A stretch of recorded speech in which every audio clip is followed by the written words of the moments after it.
What's up, everybody? Welcome back to the Individual Thought Patterns podcast with Chapel and 1-2 Barbecue. Woo! 1-2 Barbecue's back in the background. He's on his way. Gotta grab his shades and his beer. Cheers, brother. Cheers, my friend. Backstreet's back. All right.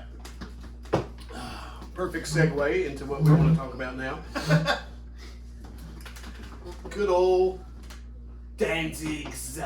Oh, you know about Danzig? Danzigs? We was at that same show. Danzigs? We didn't know each other at that Danzig show. Let's explain Danzigs while we plural Danzigs. Well, Superjoint was opening for Danzig, and Phil Anselmo was there. And every time he would talk about Danzig, he would pluralize his name. Danzigs. Danzigs is in the building. Danzigs. It was hilarious. Well, all I know is after that night, you could have killed me because I saw Phil Anselmo and Danzig sing Mother together. Then they came out and sang N.I.B. by Black Sabbath. Yep. Together. Oh, yeah! And Glenn did the Glenn part. Yep, of course.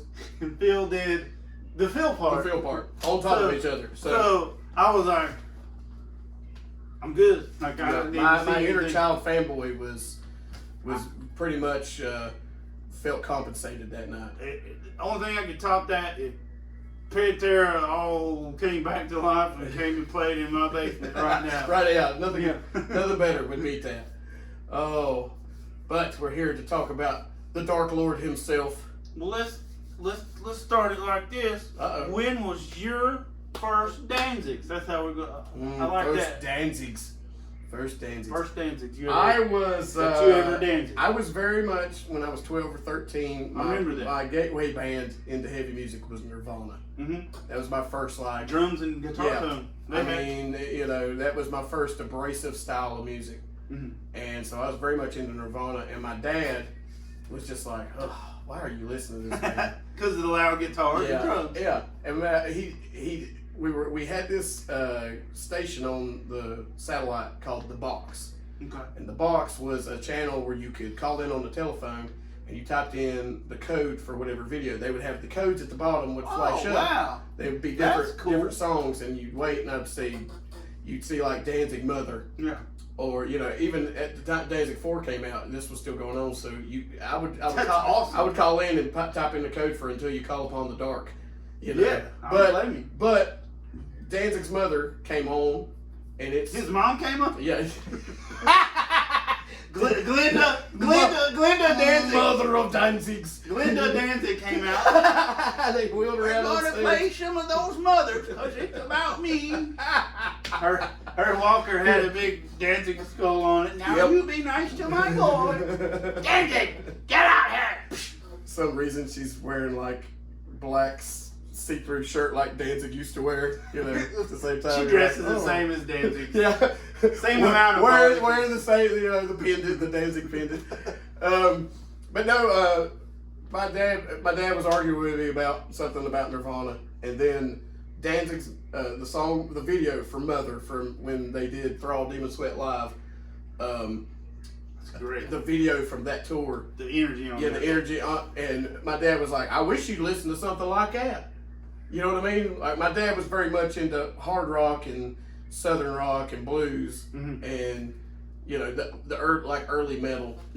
Like Black Sabbath and like even like Led Zeppelin and stuff like that. Can't go wrong, right? So, but he saw Danzig and he was like, "Yeah, you need to be listening to stuff like this." All right. He probably wished he hadn't have told me that once I got into Danzig and all the devilish satanic imagery that came along with Danzig, but all my dad heard was Mother. You know what I mean? He was like, "No, that's a song. That's a good song. That's a song. You need to be listening to that." Yeah. So that was my first taste of Danzig, 1993, 94. It's a great era of Danzig. Yeah, for sure. How about you, buddy? When was the first time that Danzig graced your presence? My first Danzigs, that I was to be Danzigged, I saw this the cool skater kid. They have the skater crowd. I was in the side we couldn't afford skateboards, but those were all my friends. Mm-hmm. I didn't get a skateboard until a few years later, but he had the long sleeve Danzigs, and his was the How the Gods Kill Danzig. Wow. The shirt, yeah. And I was like, what is that? Who is that? You know, I hadn't heard of it. You know, there was no internet back then. There was none of that. I hadn't heard of none of that Danzigs. And I saw that shirt, though, was immediately taken. I was like, that's cool, because it got the nine, you know. Mm-hmm. I'm like, knives are cool, skulls, I'm cool. You know, I'm literally, still to this day, I'm just Beavis and Butthead, amalgamation of the two. Oh, yeah. So, I drove 45 minutes. No, I was driven. I was far beyond driven to a town. It wasn't me, and that was the first actual album I bought by Danzig's. Was the third one. Interesting. And then of course I went backwards and forwards with it, and it got 1 and 2, but 3 still. It's in my top 2. For sure. Yeah, I know we'll have a recap. We'll have to do a top 3. I can't just do a top 3. I've got a list of top 10. Yeah, so you know what I mean? Like, yeah. it's just, it was so hard. This one's hard because if you love Danzig's, you love all Danzig's. Yeah. You're Danzig'd out till the Danzigization of Danzig. The Danzig sits in. So my first shirt, the first metal shirt I ever bought, I was 15. And I saved up, and back then metal shirts, no matter what size, no matter what. Now how much per? They were $15. Yeah, $15. So I remember back in. I bought a size medium Danzig's, and back then I could fit in it because I was 5'3". Now I'm not. And no, I can still fit in that thing. Oh, it just comes up here. It looks right. You might as well say Myrtle Beach. Tighten and knot. I actually wear it when I go river tubing, but you wear it playing street ball. Yeah. My short shorts and big high socks up to your knees. Yeah. My knee brace and my sandals just dunk on people now. You don't have to be good at ball; you can just dunk on everybody. Right? Yeah. That's false. Talking about firsts, like the very first Danzig album I ever got was the first one. Oh, nice. But it was on tape. I remember I had buying the tape. tape. Someone stole my tape. And it had the skull, the full skull on the cover. But if you bought the vinyl or if you bought the CD, half the skull, and then you flipped it open to get. That used to bother me. Really? I was like, I want all the Danzigs. Yeah, what's the whole Why are you cutting me my Danzig? Why? I'm still mad. Because I was like, hey! Yeah. And then I went, whoa! That's exactly what I did. Yeah! And then I went, yeah! So. Anyways, funny thing, in 7th grade, my band teacher in 7th grade, I was arguing with him about music. Yeah. And I was telling him about Danzig. And being that I had that on tape, I kept side 2 rewound most of the time because I like to hear the album back then, Mother, throughout. Like, I didn't start it on Twist of Cain, not until I got the CD or whatever, but, later on. But listen to the tape, I always wanted to start that off with Mother. It amps it up. And then, yeah. Amps it up. That's where you start. And so I played the guy Mother, and he was like, well, that's not bad. That's all right. And then Possession comes on right after that, and he was like, what is this? Because that's definitely polar opposite Danzig songs, Mother to Possession.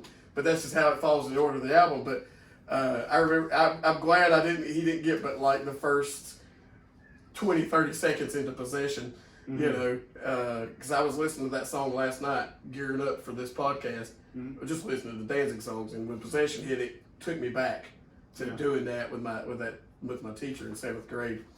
And the funny thing is the other vocals on that song is James Hetfield from Metallica. I didn't even know that myself. Yeah. He's the guy doing Possession. Really? And they're still friends. They're still friends. Oh yeah. Danzig probably made much more money off of Metallica covering them over Oh there. yeah, for sure. The Garage Days stuff where they did the Misfits covers. Yeah.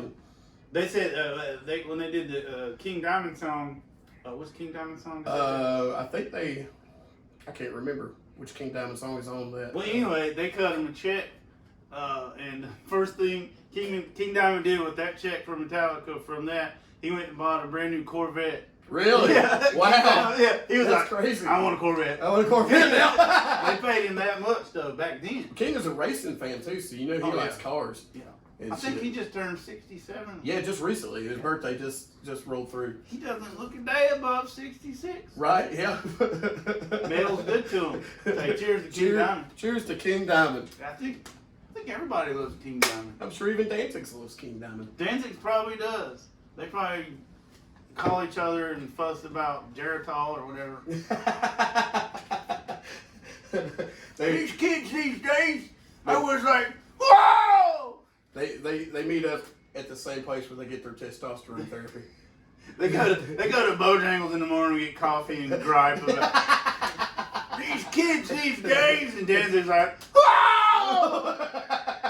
Yeah! Perfect. But CD wise, 3 was my first CD. See, same. For 94. It's so good too. For 94 That's for a good Christmas, I wanted Danzig 4 because Danzig 4 had just come out. Okay. I was just getting into Danzig, and that's what was playing on the box. Was like Until You Call Upon the Dark, Until You Call on the Dark, and what was there was another song they used to play from that. I Don't Mind the Pain. Mm-hmm. That video. And I think there was one more. Was there one more? I'm trying to think. One more Danzig? They didn't they do Sadistical, but I don't think it was a big. It wasn't a big hit. Yeah. Until You Call was the one I saw the most. It got banned though immediately. He was in a full body bondage outfit. So what? Yeah, and then at the end he turns into what's the thing that some kind of, it looks like a Scyther from Pokemon. He turns into a big giant bug and it's like, hey, I'm Danzig. Do you remember that? I really don't. It's probably the unedited version. Unedited version of that. Edited version. Yeah. He turns into what's them green bugs, the long ones? Like a mantis? Yeah, he turns into a praying mantis. He's like, hello, I'm Danzig. Ah! Hey! And I may be remembering that wrong. Well, I remember, if you don't mind, look at this booklet here. Don't touch my booklet. This was my dad on Christmas in '94. Oh, he opened it? Yeah, because he wanted to see it. Because I wanted the Danzig 4, but him and my mom got me Danzig 3 instead. Got me that and Megadeth Euthanasia were my first 2 CDs. I've never heard that name.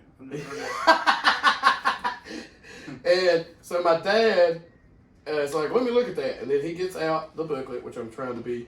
Oh, man. And the artwork by H.R. Geiger. When you actually get H.R. Geiger to do your artwork. Oh, my God. And he pulls it out and sees this. And, and then he looks on the inside, which I love the stained glass where you see the werewolf. This perfect artwork. Perfect. Not too much. You get all the lyrics. Yeah. Perfect. And then my dad starts to read Godless. Perfect Danzig's album. First thing, he's reading Godless. And then he's looking at it, and then he looks at me and he goes, probably shouldn't have got you this. Yeah. And my whole thing was, well, you wanted me to listen to Danzig instead of it's your fault, pal. It's your fault, pal. It's like in Die Hard. Welcome to the party, pal. Yeah. I got in trouble for that album as well. Did you? For the same song. Really? For Godless? Same song. That's funny. I had a friend who came and spent the night, and I played the song for him, and I told him, I was like, oh, it's about vampires. And it might be. It might be. Thing is, I never caught a satanic vibe off of Danzig.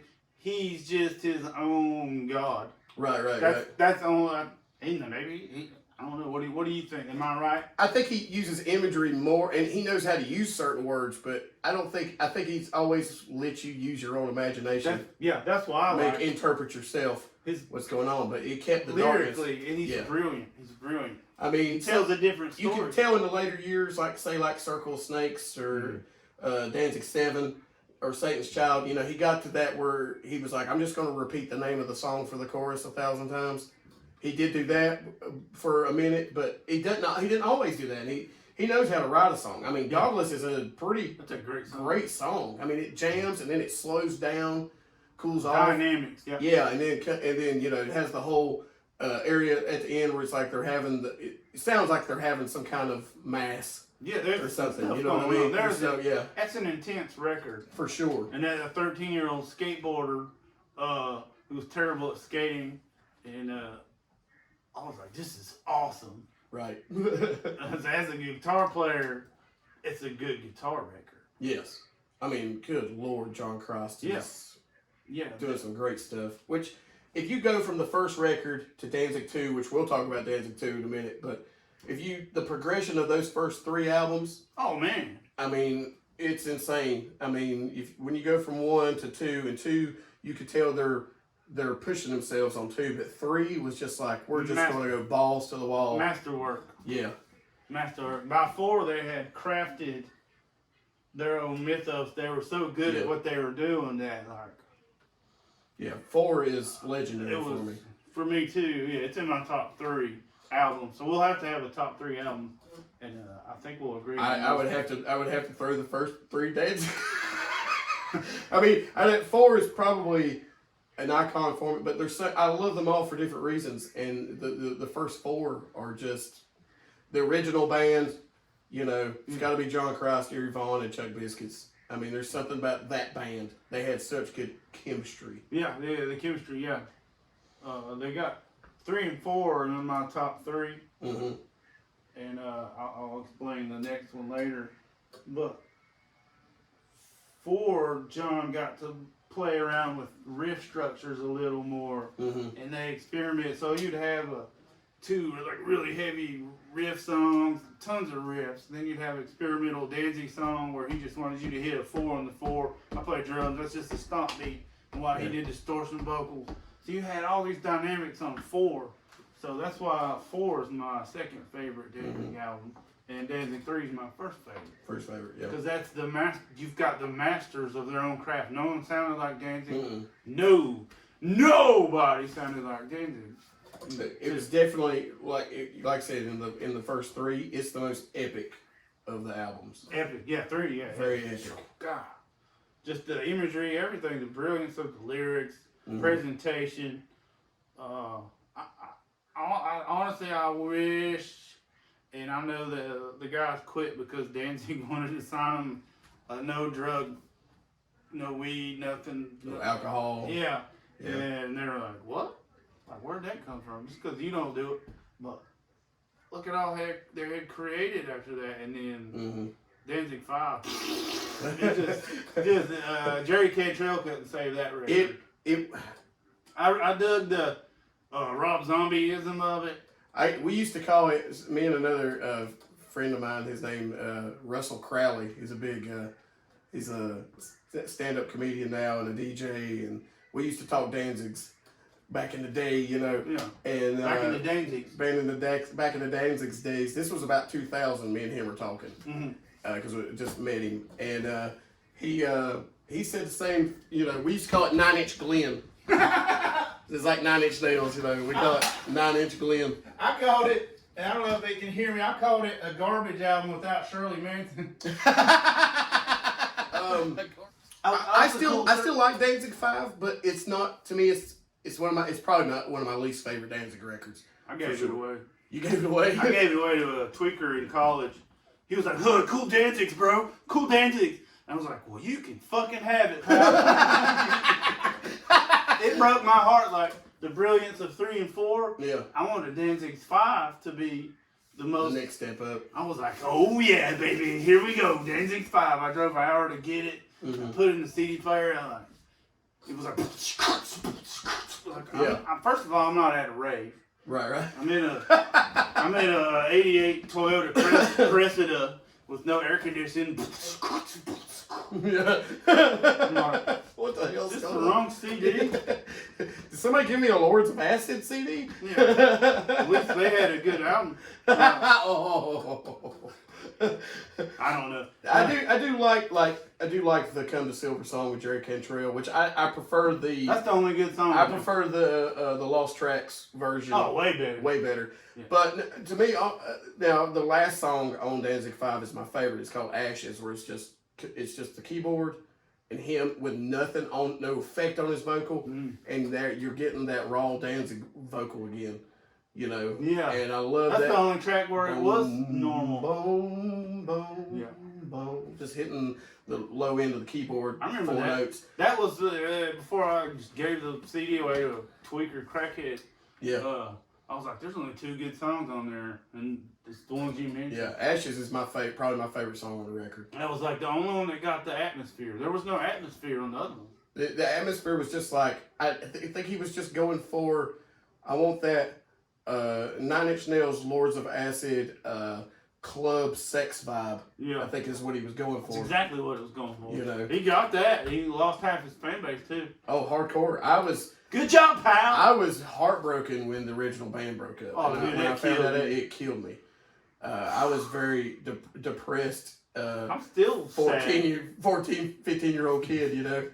Oh, Yeah, I'm still sad. The original 4 records and the original band are hands down my favorite. Oh, absolutely. I mean, I've liked some of the other members who've come in over the years. You know, I like Prong, so I like Tommy Victor, but it's still not the same. No, you know what I mean? no. You never. It's not the guitar. Some people don't know John Cross is a classically trained, and he's a teacher, and he teaches people classical guitar. He teaches guitar. Yeah. He's a Randy Rhoads type. You know, like Randy Rhoads was like that. His favorite guitarist was Ted Nugent, and block out whatever political things you feel. Ted Nugent is an amazing guitarist. Right. So that was his idol. So, and he could write a song. Yeah. So John took that with him. Dude can just rip a guitar up. Right. Just rip. He's and you know, bless all the other guys, but you're not going to stand up to John Christ and Danzig. No. If you come into Danzig, you're not going to be John Christ. Well, I grew up loving Danzig, and my first Aussie record was No More Tears. So Zach Wilde, between him and John Christ, it was like Pinch Harmonic City. You know, Zach could play in Danzig, and he would be the one that gets it. Right. Yeah. I would like to hear a song. That would be interesting. Imagine just one song. Let me hear Zach and Danzig with Zach's production. Right. Yeah. Not Dan. Yeah. Not that production. Not that production. Let's hear, dude. I bet you that song would rip ass. That would be great. And, you know, get a solid drummer, solid bass player. What drummer would you want on that? Yeah, if we couldn't get Chuck back, we would need somebody that could keep that vibe. You know, I don't want somebody who overplays, but I want somebody who plays just enough. All right, since you're going that, I don't want to interrupt. Let's see if you agree. I want Neil from Clutch. You know he can do it. Yeah. Neil would get, I mean... Not Neil, Gene Paul. Gene. Yeah. I apologize. Neil's the vocalist. Gene Paul Gaster Gene Paul could do... Gene is great. That's the type of guy... He's already in a band with Zach. So, that would be great. That way you would know the chemistry's there. Yeah. For sure. And he's one of those that's like, he gives them just enough, like his feels I think are inventive, but he doesn't overdo it. You know, and he keeps that vibe. That's a good one. That's a good one. I'm sorry I called him Neil. Yeah. You were like, who? I was like, I was like, Neil played drums too. You know, like he probably could. His voice is so strong, he could just yell at it. Yeah! He could yell at drums and they would play. That is still a really hard one because you would want a good, like I said, that's a perfect one. I never thought about Gene Paul, but he is great. That's a great groove based drummer, with a good blues influence. I don't know. I honestly don't know who I would have besides Chuck Biscuits. Maybe. Well, I tell you who. Joey Castillo. Didn't he play drums for Danzig for a minute? Yeah. He's a fantastic, and he was a good fit, but he wasn't, like, I think he was still part of it during Danzig 5, which sucked. I don't think he toured on 5. he toured on 5. Yeah. I don't know if he was on the I album. don't think he was on the album, but I know he was part of the band because he's in the. Chuck left the band first, and he was in the he replaced Chuck in the Can't Speak video. Yeah. That was the other Can't Speak. We couldn't think of it earlier. Can't Speak was the other video we couldn't think of. It's a great song. Yeah. Maybe that's the one. That's the one where he turns into like the end is like it's all claymation and this big. It makes a statue over it and it falls apart and it's like two like Hydra type creature or whatever. Okay. I'm gonna have to I may be remembering my Danzig's wrong from 4. Got it right here, buddy. Got it right here. Brought those videos. See, Chapel brought stuff I hadn't seen or owned, and this is an amalgamation of our collections. I've got 4 other Danzig shirts. They're size medium, and I don't know where they're at. But so this is several Danzig's fans. Oh yeah. When the Lost Tracks of Danzig come out, I was very happy for 2 reasons. A lot of stuff we didn't get to hear from older Danzig records with the original band, like When Death Had No Name. Because I had the Danzig, I should have brought it and I didn't. I have the old first VHS Danzig. Nice. Where it has like the Am I a Demon video, Mother video, and a lot of behind the scenes. It was like a 28-minute video. Yeah, it wasn't long at all. Maybe 40 minutes or something.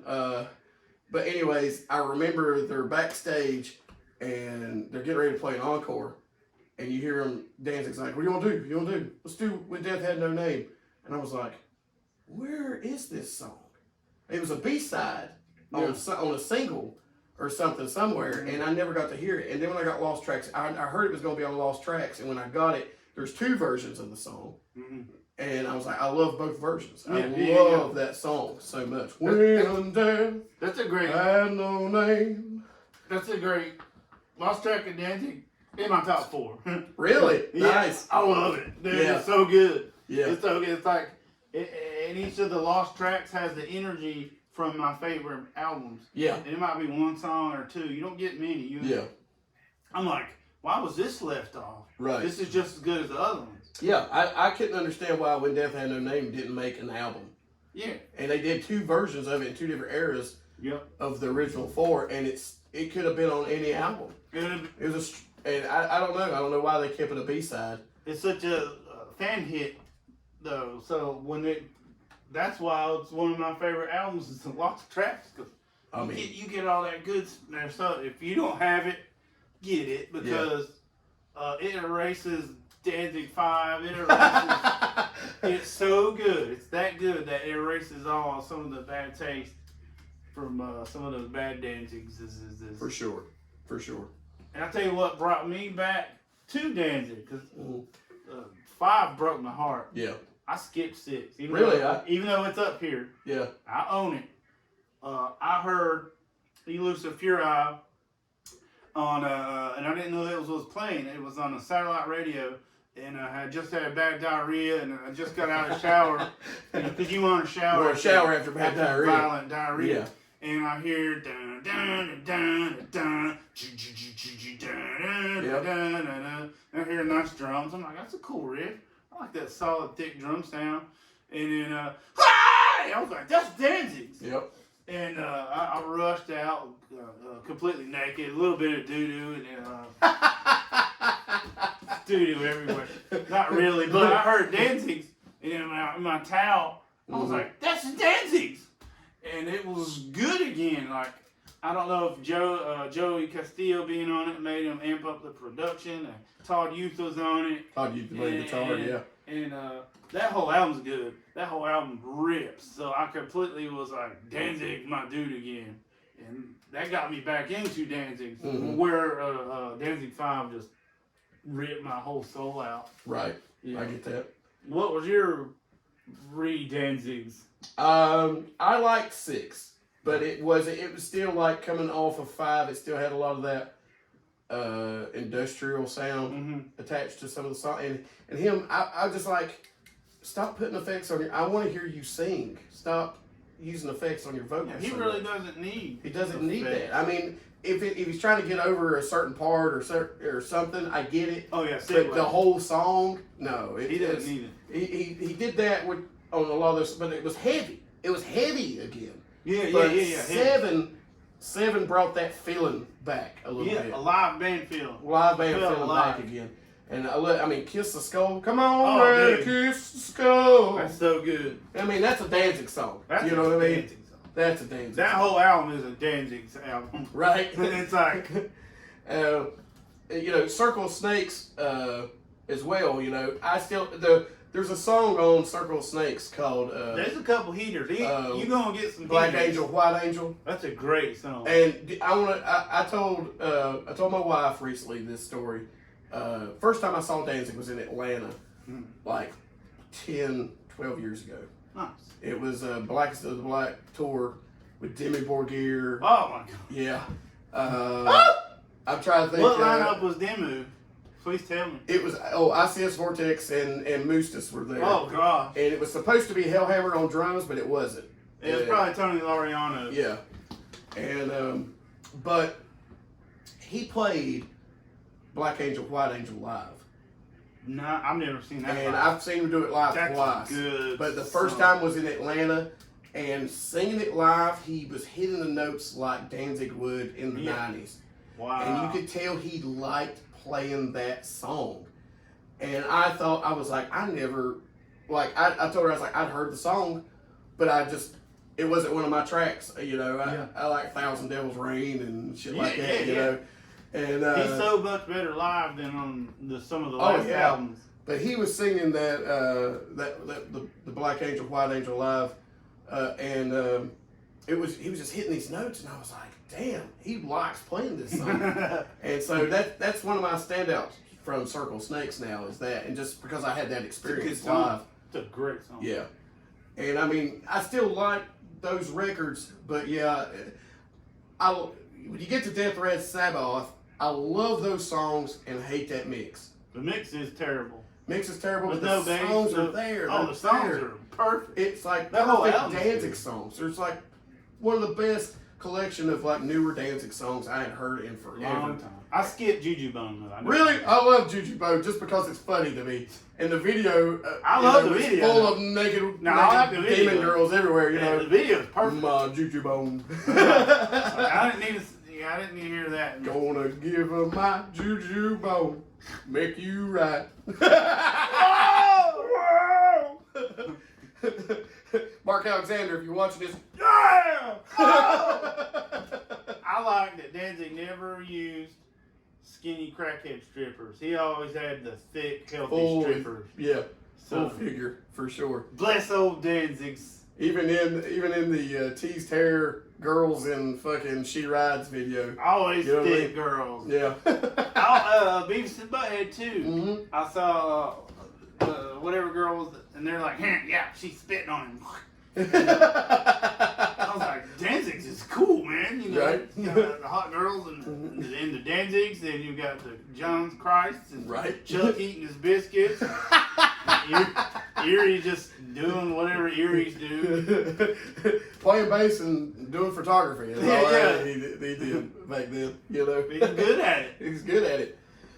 Oh man, so much to cover though. I mean, we talked a little bit about Danzig 3, but Danzig 2 has some of my all-time favorite songs on it. Killer Wolf. He plays a lot of those live too still. Yeah, when I hear Killer Wolf to this day, just that lyric, rake your soul over burning coals. I love that lyric. Brilliant. Another one too, you pull out and it's like an upside down cross. Yeah. You know, it's like, great. Thanks Danzig. Not making it easy for a kid out here. I like Her Black Wings, Her Black Wings, 777, yes. Snake to Christ. I like the whole album. I mean, even the later tracks like Girl and Pain in the World. Let's fly too high. Yeah, that's Girl's such a good song. And it's like, take all the imagery out of it. That's a love song. It's a good rock song. Love song. Yeah. But like, it's just one of those records, man. I got the necklace. I mean, I'm wearing the necklace right now. I've had this since high school. You know, I had to have it on it came like with a thin cord. Oh, you had to get a bigger one. And I had to get a bigger because I was like, it's got to be a thick leather cord. Oh, yeah. You know? Obviously. I mean, he could do that. Blood and Tears. Blood and Tears. Yeah, he's got the range for it. That sounds like it sounds like an Elvis song. Yeah, he's just crooning. Yeah. Elvis Danzig's an underrated crooner. He can croon, for sure. Which is my biggest regret about the Danzig Elvis covers, which I don't know if you've actually listened to yet. I feel like it's 25 years too late. It is, and I didn't listen to it. It sounded like, I know he wanted it to feel like a 50s recording, and I get that. Yeah. But at the same time, it's like, I want to hear Danzig croon. And it sounds like he's got another kind of weird effect on his voice to make it sound like it's older.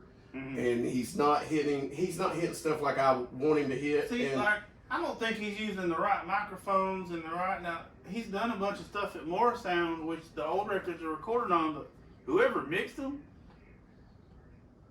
like, what are you doing, bro? Yeah. And I think Danzig mixed them. It's right. Probably them fingernails. He keeps messing up the settings. He's like, hey! Whoa! For somebody who doesn't do drugs, he does have coke nails. Yeah. Like, how do you wipe your butt? Does Danzig wipe his butt? He's probably got a bidet. He does. That's what it is. He's a bidet guy. Death Red bidet off. I met Tommy Victor at a Danzig show once. Oh, nice. And talked to him because he's a wrestling fan too, and I do pro wrestling and like to talk pro wrestling with people. And I told him, I was like, there's I don't know if it's the Death Red Sabbath or if it's Circle of Snakes, but one of them, Tommy's wearing an HBK shirt, which is the Heartbreak Kid, Shawn Michaels. Yeah. And it's a cross, because Shawn had become a born-again Christian. I just thought it was funny that he was wearing a born-again Christian wrestler's t-shirt in Danzig fan. Danzig. And I talked to him about that, and was talking about Death Red Sabbath, and he said, yeah, be sure you say Sabbath. Glenn gets really pissed if you say Sabbath. That was really like cool. It's not even remotely close. Like, I heard him pronounce it. There was he was in an interview with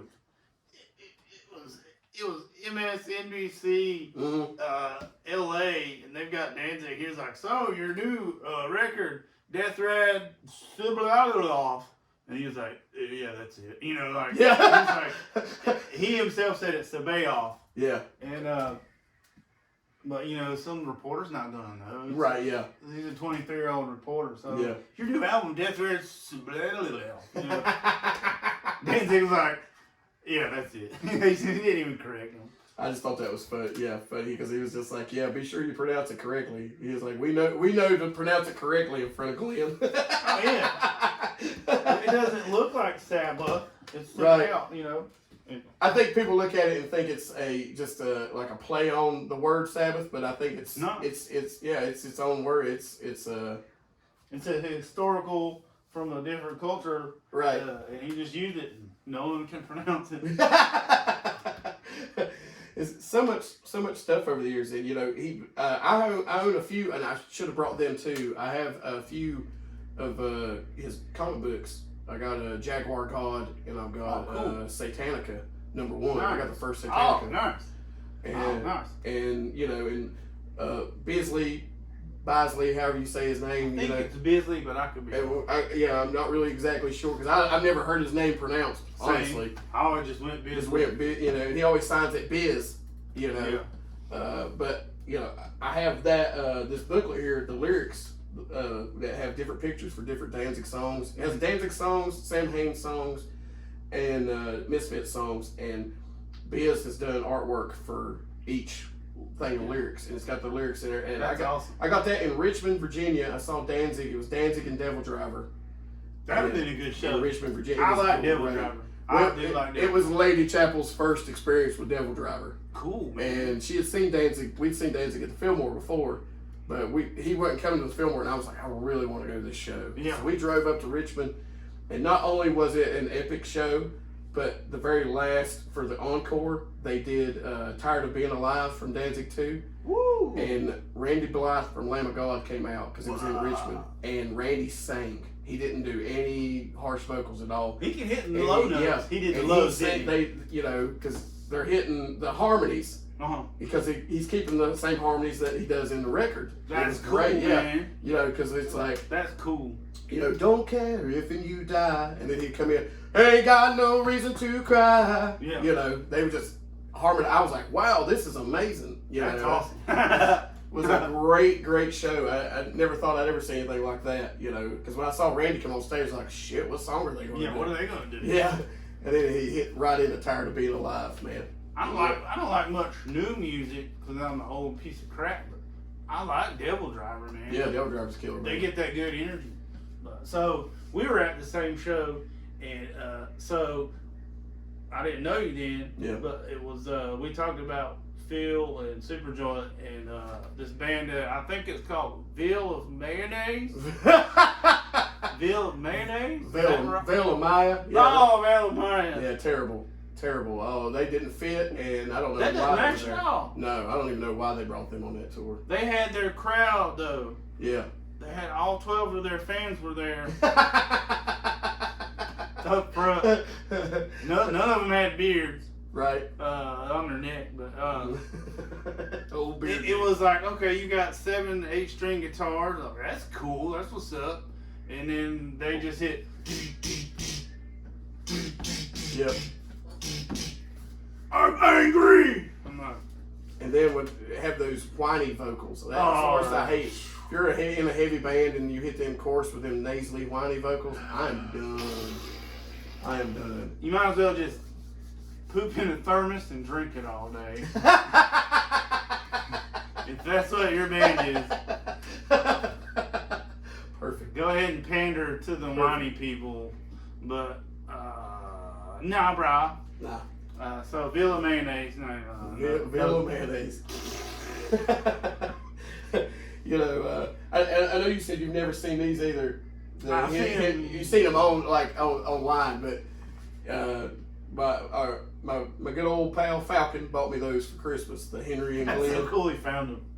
That's just hilarious if you flip through them. They're not bad little comic books, Yeah. but it's just funny, you know, the whole Henry Rollins dynamic, yeah. And as we talked earlier, I'm sure Glenn hates them. He has to absolutely. Oh hate yeah, them. he was not very interested in discussing it. Right. I read an interview. Oh really? They were like, it was Decibel, and Glenn wouldn't even do an interview after that. With that, he's like, I'll do an interview, but I'm not interviewing with that guy. He specifically called out that guy. Really? Wow. But if I'm meeting Glenn, it's like the guy didn't do research or something. I don't know. I don't know the full of it. Right. But Glenn was like, I'm not getting interviewed by that guy. Well, I mean, he even in the '90s, like That's kind of disrespectful too, though. Right in the '90s, like say like the How the Gods Kill era. I remember he wouldn't talk about Misfits in interviews. He's like, I'm not talking about the past. I'm talking about now. And I get it. Yeah. He was like, look, if you want to hear what I think about certain Misfits things, look that Just look it up. do your research. I'm not going to repeat myself 1,000 times. It doesn't have to. I feel like the people that interview Glenn aren't fans of Danzig. Right. I get frustrated, like, why are you asking that? Someone else asked that. Yeah. Get him to open up. If you can ask him the right questions, and when you ask him the right questions, and it's online, like at the Veronica, and this is a new one, and not to jump topics, but did you know he's filming a spaghetti western where everyone in the spaghetti western are vampires? No, I did not know that. Yeah. Because I know the Veronica movie come out. I've still yet to watch it. I haven't watched it yet either. I have to own it, no matter if it's terrible. I have to own it. Yeah, I have to own it. I heard it's campy and perfect for that. It's what it needs to be. I know I think he was influenced a lot more by European, like Italian horror. Yeah. Big time. And people, it doesn't always translate with an American audience. Because it's the younger audience. Yeah. So he just announced that maybe 3 weeks ago or something. But he's doing with the same actress and the same actor, same group. Mm-hmm. That's a good group. But the crowd went wild. They were just glad that he's doing what. That's why I like Glenn. He does whatever he wants. Yeah, and you can't. That's such a punk mentality, but at the same time, he knows how to control his brand. He's been controlling his brand for a while. These are always going to sell. Oh, yeah. Misfit shirts are always going to sell. Well, how many times has that been ripped off by a skater company and they put like a different name on there? Yep. And it's, you know, I've seen it at least 4 times. at least. Yeah. Over the years, I've seen crazy shit. Everybody knows that skull, man. It's true. I've got a list over here. I want to go. Oh, yeah, I forgot. We got on a Danzig tangent. I forgot to even. Yeah, talk about how hard this was to just. I made a top 10. And it was so hard because I basically. Lady Chapel gave me the idea of going through the albums, which I didn't go through every album, mainly the first 4. Okay. And pick 3 songs off each album. And then I had to narrow it down from 3 songs. And I said, you don't understand. This is like picking my one child over another. I said, they're my children. Yeah. They're my children. Yeah. It's Danzig's. It's Danzig's, man. All your favorite Danzig's. But, you know, we've talked about, you know, 1, 2, and 3 and a little on 4. But 4 hits my soul so hard because he does so many good vocal work on it. And the lyrics are so good on 4. And the atmosphere with the keyboards, like I remember Danzig fans being really pissed that there were keyboards, and I was like, love it. And then like going back and listening again, I was listening to the first record, and I won't think it's Not of This World or he's always maybe had, another one, but he's always had piano. I was like, he's got bells in the background. He's playing bells in the background. You know, I was like, that's and the Polar. You know, we've used bells in a lot of our stuff, and I always thought it was funny. I was like, even Danzig uses bells, and then people are pissed off he uses dark ambient keyboards. I love it. And he does. I don't think he overuses it. No, it just accents the song. He'll accent the bass note and Let It Go. Yeah. Dum, or sometimes I like it. Yeah, I love it. 4 is definitely probably it might be my favorite because even though there's a lot of my favorite songs on there aren't the rippers. They're like deep cuts. Yeah, like Let It Be Captured. That's so good, dude. You know what I mean? So good. Dominion. I love Dominion. You know, it's good. You know, I used to sit and I figured the whole album out, all of the albums 1 through 4 out by ear on guitar. I liked them that much. I'm like, man, and that shaped me. And I use a lot of harmonics, pinch harmonics, and it's all from John Christ. When the first Danzig song I learned was How the Gods Kill, and I was like, what is that? Yeah. And I learned that, so that's where all my harmonics come from. For sure. And you could tell in like even Flames of Hatred, where we start the podcast, there's definitely some John Christ influence in that guitar, hands down. I'm not. I've done it for 25 years. It's not like John Christ. It's a part of my playing. I do it. I don't even. It's just subconscious. I think. Yeah, it's I'm not sitting there like. I have to do this like John Christ. No, your brain is immediately going to where doing the things that you love. And that's something that you love doing. I've done it for 25 years. Yeah. I'm like, okay. And then like, it's not planned. Right. I'm like, oh, cool. Every once in a while I'll miss one though. When I miss one, I get mad. Right. I'm like, I wasn't planning to do it anyway, but I missed it because it's just automatic. You flip the pick over, and as soon as you use the pick, you tap it with your thumb, just like an immediate, get that. Yep. I love it. I think I'm gonna save like we'll talk about 3 songs we love, but I want to throw song titles at you, and I want you to tell me what you think of this song. Tell me what you think. All right. Long Way Back from Hell. Oh, that's a real good one. And I call that Long Way Back from Hell. I call that a slow burner. You get an epic, deep cut album track that kind of, I don't know the correct terminology. I don't say oozes you in, but it kind of like, say there's a octopus made of syrup, and it's like, right. That's its ink, and you're like, I like syrup. Octopuses are cool, It has to be one of my favorites because even to this day, out of all Danzig songs, if I walk around the house, if a song just pops in my head, that's one of them, and I'll just walk around going, "Sold and slave down to New Orleans, guys, yeah." And it was one of those. He says "infant" in the song. Yeah, that's what he's. And I always thought he captured when I was a kid and just being from the South and I saw "infant," I was like, is Danzig Southern? Which he's not. He's very not Southern, but he pulling from a blues influence. It's called cultured. He's yeah, cultured. yeah. So when you hear the term "iffin," it's not something people use a lot. So when he used it in the lyrics, I was like, Danzig. "Iffin." Don't care if you die and tired of being alive, Yeah. And that album, I mean, his terminology, the way he uses, stuff, it was brilliant back then. Absolutely. For sure. Absolutely. Her Black Wings. That's my top 10 favorite Danzigs. I don't have it written. It's a simple riff and a stomp beat. Dun, dun, dun, dun, dun, dun, dun, dun, dun. I'm like, all right, I can groove to that. And then he gets the hey, I'm like, yeah. And he's like, whoa, under her black wings. I'm like, this is amazing. And that girl was super hot in that video. He's good at picking hot girls. The girl had these really pale green eyes. Yeah. And she looked just beautiful. I was like, you know what? She went on to, she's Jennifer Aniston in Friends.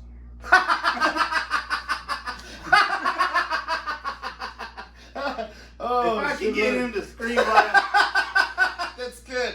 I've done my job. If I can get you to scream. Oh man. Oh, it's coming down. What do you think? It's coming down. And I need a home. The energy from It's Coming Down, and I think that was filmed in Raleigh. Am I correct? Really? It was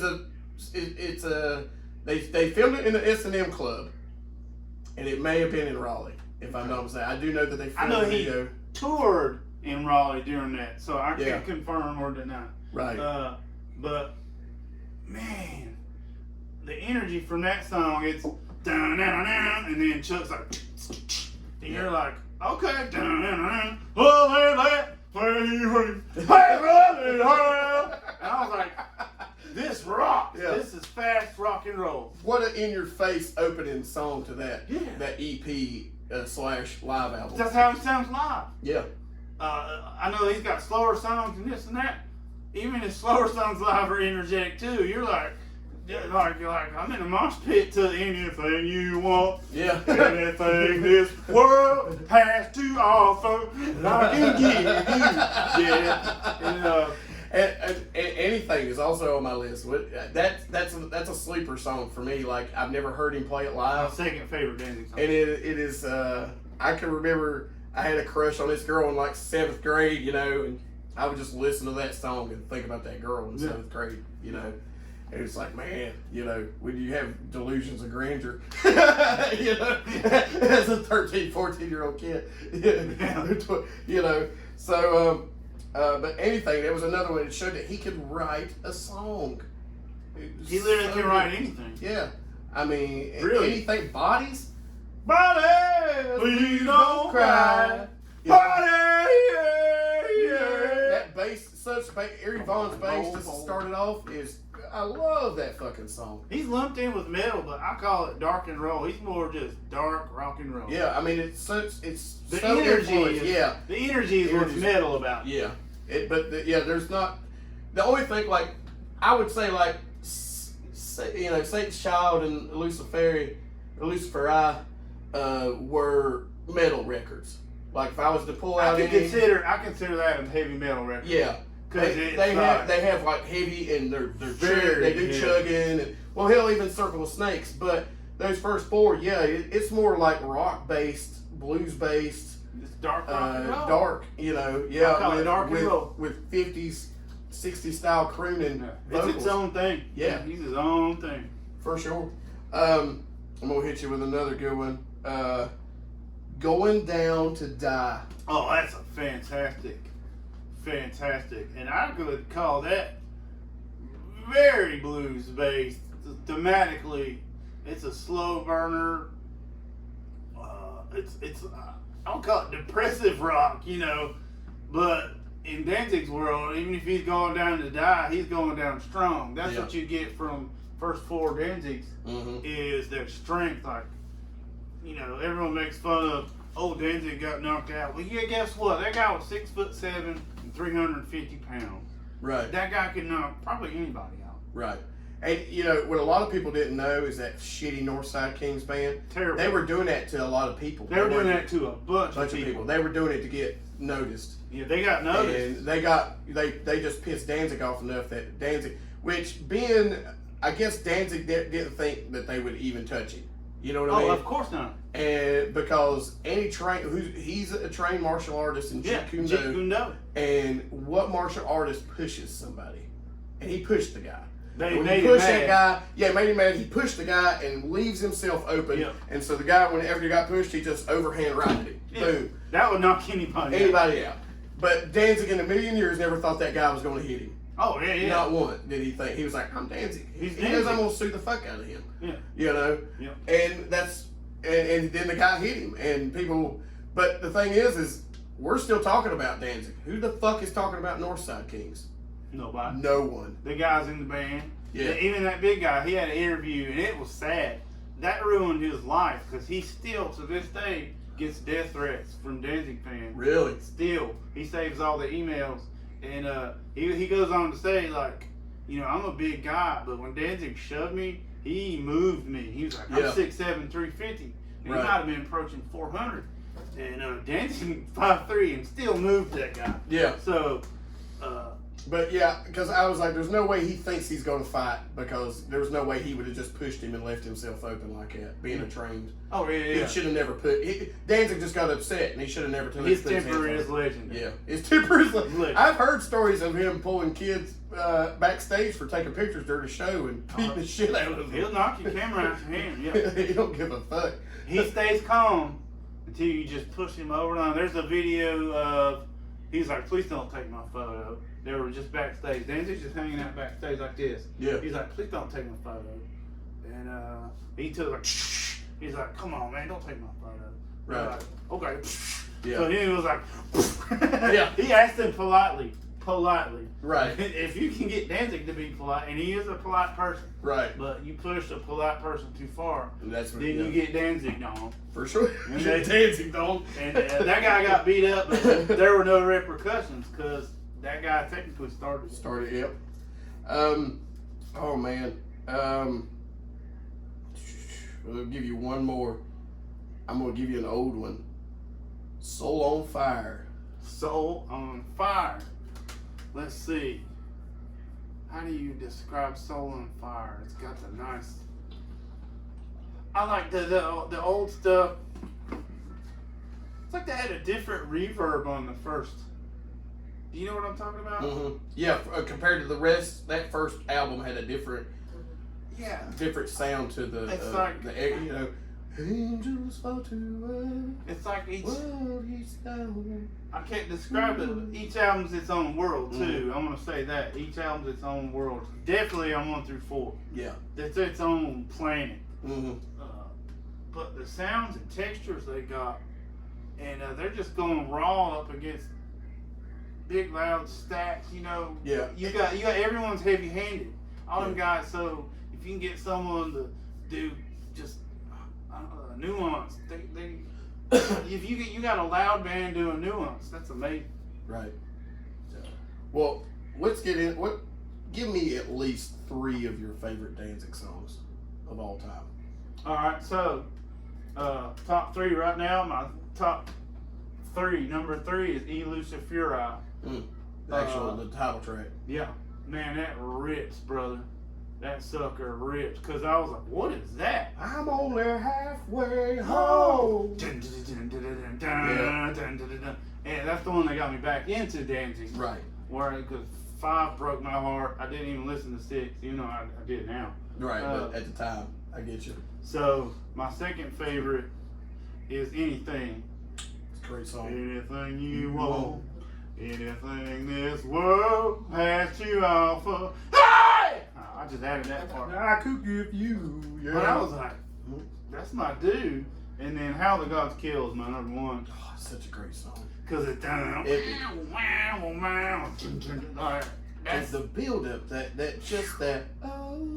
Yeah. Oh. He's lumped in with metal, but that's like, that's a Led Zeppelin epicness. Right, You understand? Yeah. It's not Led Zeppelin. It's the epicness. epicness of I was that song is an epic song, and I mean that's an epic album because, like we talked about Godless before, what a song! What balls to open with a long track like that? Yeah. That's not even a steady. I mean, there's ups and downs in that song, just like How the Gods Kill, and it just that album had a very epic feel to it, and How the Gods Kill is still one of their most epic songs ever. Oh, live, and you were there. He gets the whole crowd in. Oh yeah, everyone does the harmony, and I saw Danzig smile the whole time. He was like, "You guys can sing with me anytime." Danzig was smiling, and well, I'm blessed to have seen him.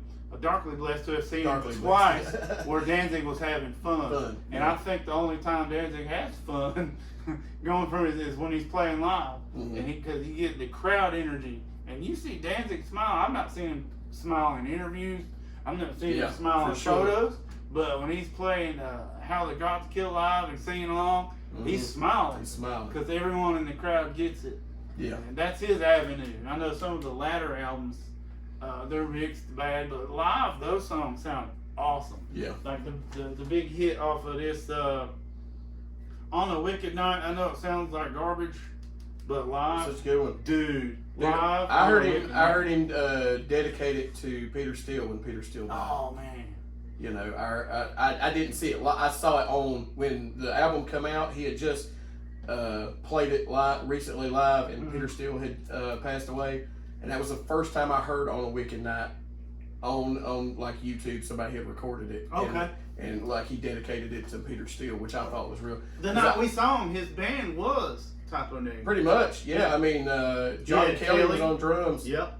And then who was guitar player was what? I thought the guitar player was still Tommy. He was there too. So you had Tommy and you had Johnny. Yeah. Tommy and Johnny, and playing bass. It was his buddy. Yeah, what's his name? I can't think. Yeah, but I know you're talking Hellhammer. Yeah. Switch from drums to bass that night. He just switched from But every time I've ever seen Danzig at the Fillmore, great. He was rich. Dude, I saw them one year, and he had crap. Crap. Yeah, I'm real sorry, good, real good hardcore band. I'm blanking. You know, guitar player for the Misfits. Oh yeah, I saw that. Frankenstein, the Frankensteins. Yeah, it's a Frankenstein. Right. No. Doyle von Frankenstein. Doyle von Frankenstein. His band was good live. Yeah. Was that another show we were at together and didn't know you yet? Probably, because I know that he. This was at Charlotte at the Fillmore, and they played 30 minutes of Misfits. I was there. And I looked at. That was good, dude. Yeah, and I looked at Lee. I was like, because at the time I was like, we've been this long, we're never going to get to see the Misfits live. Ever. This is the closest. Yeah. And how weird is it? In the past like 3 years, they've finally done some Misfits shows. And they're fantastic. And from what I've seen video of, it's been great. I watched one where it was Danzig and the guy playing acoustic. Mm-hmm. And he still hit those Misfits notes. It was just really. Oh my God! Look that up on the YouTube there on the MySpace. YouTubes. Go on your MySpace there and look it up on the YouTube. But Danzig and an acoustic, and he's hitting those notes. And even at the end, he was like, "I can't believe I could even hit that note anymore." You know, like right? Yeah. It's fantastic. Wow. So Luciferi was your number 3. What was your number 2? Oh, Anything You Want. Anything, yeah. And then How the Gods Kill.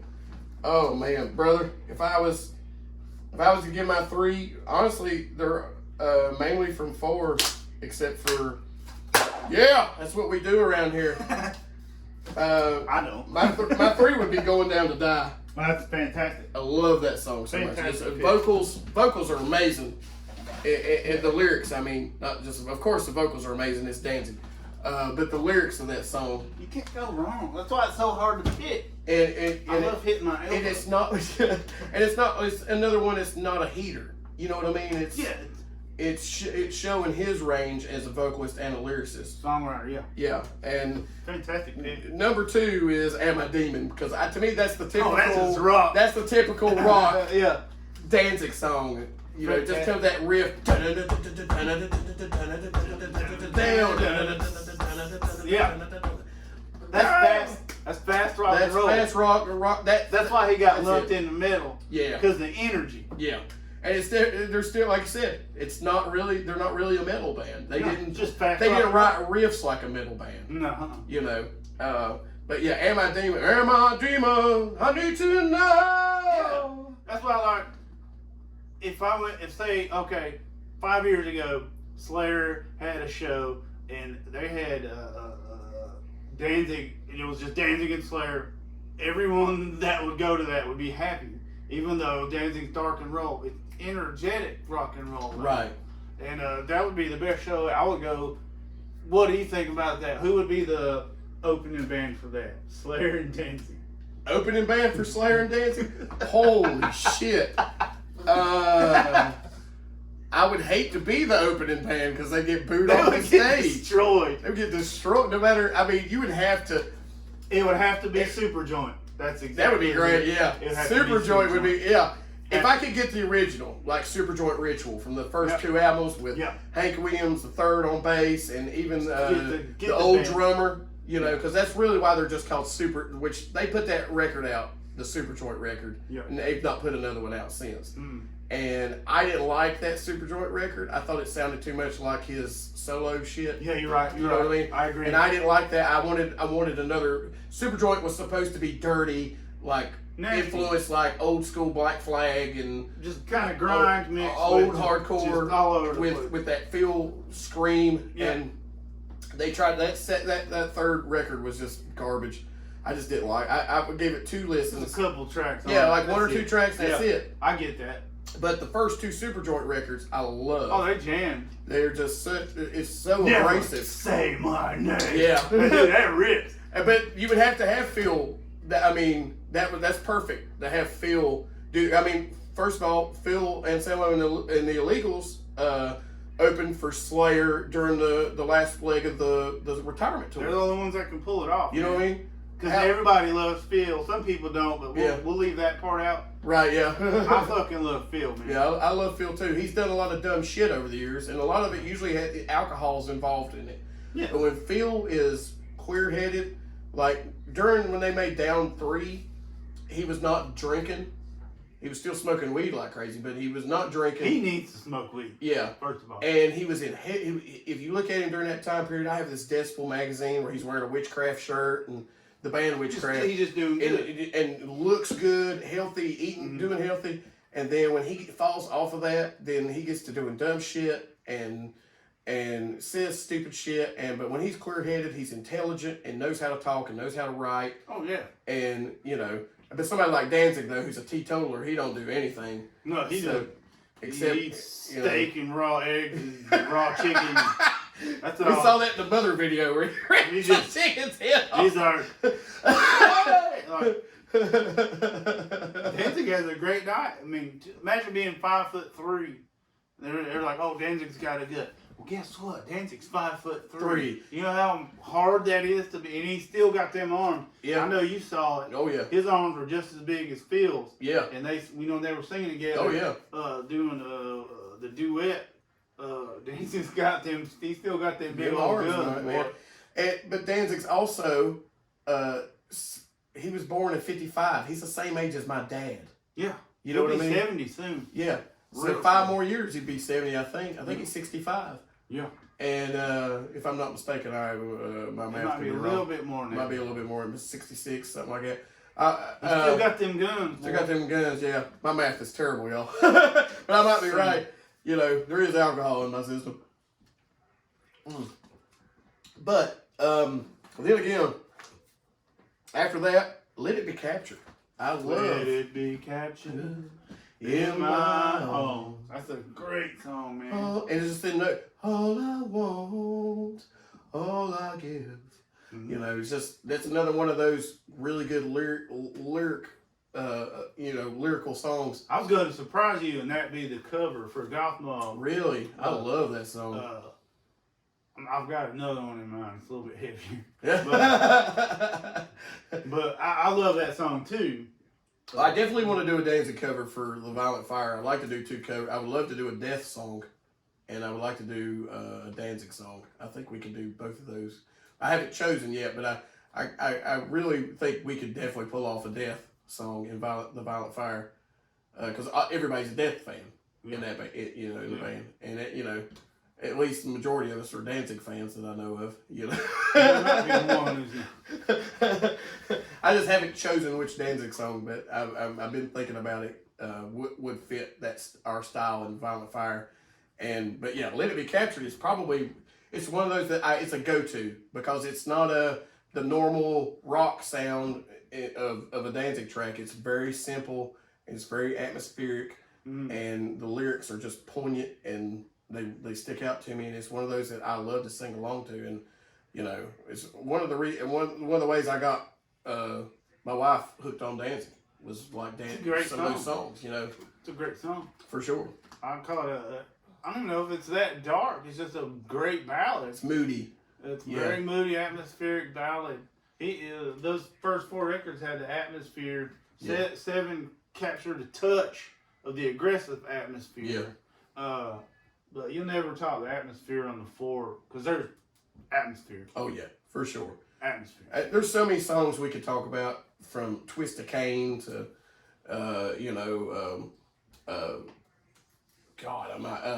we've hit a lot of our favorites already. Like, I did talk about Dirty Black Summer to my wife last night. I love that song. And I love it. I was going to surprise you with that. But to me, it's like, that's the simplest Danzig song for me. Like, it's just, that riff, and I don't mean that in a negative way. I mean it in like, that's another one of those. It's a great rock song. It's just a great rock song. Yeah. But it's like, do I like it better than like Killer Wolf? Probably not. You know what I mean? Like, I like Killer Wolf is up there too. I love Killer Wolf. If I'm cruising, and I was going to surprise you also with the song you just mentioned, that was going to be the Golf Mall cover too. The Killer Wolf or no? Twist of Cain. Dirty Black Summer. Yeah, Dirty Black Summer. Oh yeah, Dirty Black Summer. It was going to be Golf Mall up. That would be great. Obviously. Of course. But I'm not going to tell you now. But to me, just a Dirty Black Summer. It was going to be good. I'm going to put double bass in. Right. So, but to me, if I'm cruising, say there's that perfect right when summer goes to fall, and you don't need the AC on, but it gets kind of chilly. Yeah. Roll them windows down and crank up Dirty Black Summer. You're on your last vacation of the year, heading to some crappy beat. Yeah. You're riding around, looking at all the swimsuits, like, hey, Right. That's a perfect song for just existing. Yeah. Not at work, but just being aloof, being doing whatever you want to do. Right. Danzig does whatever he wants to do. So the energy from that song is, hey, you jump off a waterfall, safe one, safely. Yeah, safely. Do it safely. Whatever you want to do in life during your vacation. Dirty Black Summer, that's it, buddy, man. Just go for it. Has a feel, yeah. That still hits. That's in my top 10. Well, I'm someone who listens, my music, because especially I stick to what I love, even though I try to listen to new music. But, when it hits a certain type of season, I want to hear stuff. It's summertime, and I'm listening to Danzig. Yeah, absolutely. If it gets around fall, I'll probably hit Typo Negative just a little more. I get that. You know what I mean? But right now, I want a lot of these Danzig songs I was listening to in the summertime. I was building a fire the other night, and I was just playing Danzig 2. And playing Danzig 2 and burning wood, and at night. Chilling, man, feeling good. Good summer night. That's what that song's for. Exactly. That's what those albums are for. Danzig would be happy that you had a fire going, and you probably made steak, and you didn't cut the steak. Right. You didn't use a fork. You just grabbed it and tore it with your finger. You're like, and Danzig was like, please. He moved from his mansion in L.A. and I don't know where he moved to. I don't know where he moved to. I heard he had it up for sale. Yeah, it's still. I don't know if it's been sold or not. That's crazy. Because the land value on that, he bought it for $350,000. Now that land's over $1 million. Just the land. Oh, gotta be just the land alone. Yeah. Yeah, 1.1, and there's a house. So. Well, if he sells it, maybe he can finally afford to get an album mixed properly. He won't. He don't want to waste the time or the money. He said himself, albums don't sell. It's not worth even making an album anymore. That's why they're so cheap. Yeah. He's like, they're not even worth make money touring and merch. And I'm surprised he's even putting albums out anymore. Well, I mean, he's quit full on touring anyway. Like he's still gonna play shows, but it'll be spot shows where he can fly home because he doesn't. He flew the night we saw him. Yeah. Twice. He flew home. Yeah. And then waited a day and then flew back. That's crazy. That's crazy. I wouldn't want to go. He gets so bored on the road. Yeah. And I get that. He's somebody who can't. He don't drink and party. He don't do. Yeah, he don't do that. He don't hang out. He's Danzig. Right. Danzig does as Danzig does. Does. Danzig is as Danzig does. Danzig is as Danzig does. Well, good way to cap it off. Good way to cap it off. Well, fellas, ladies, everyone who likes Danzigs, this is to y'all. Hope y'all enjoyed this, and we'll see you next time. Cheers. Cheers.